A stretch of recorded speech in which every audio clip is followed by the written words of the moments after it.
खटियारे बुहा हेले गर्भवती महिला पुणी खटियारे बुहा होई उछुला नई पार हेले गर्भवती जार दृश्य आपण देखि पारुछंती। ए दृश्य हेउची ढेंकानाल जिला कामाख्यानगर ब्लॉक अंतर्गत कानपुरा पंचायत गुंडीचा नाली कोलामाटी साहिर कर्मी मुर्मू असह्य प्रसव जंत्रणा हेबारु तांको संपर्क माने एक खटियारे धरी प्राय 2 किलोमीटर चली जाइथिले। एपरिक उछुला रामियाल नदी पार होई गर्भवती को कामाख्यानगर मेडिकल रे भर्ती करा जायतिला। सेठारे तांको ढेंकानाल जिला मुख्य चिकित्सालय को स्थानांतरित करा जायछि।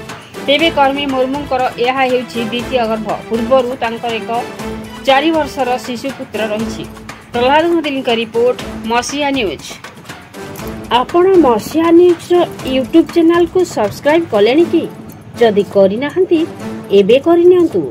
एहा सह मसिया न्यूज रो फेसबुक पेज को और ट्विटर को फॉलो करंतु। तासह मसिया न्यूज रो ऐप आसीगलानी निज मोबाइल रो प्ले स्टोर रो डाउनलोड कर नियंतु। जय जगन्नाथ।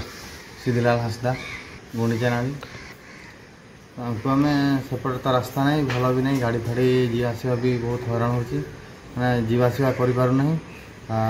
तापरे एपटे आमर नदी बाटे गोटे रास्ता अच्छी नदी फुल अच्छी तापर आम खटियार बोहीकि एपट को आणलु।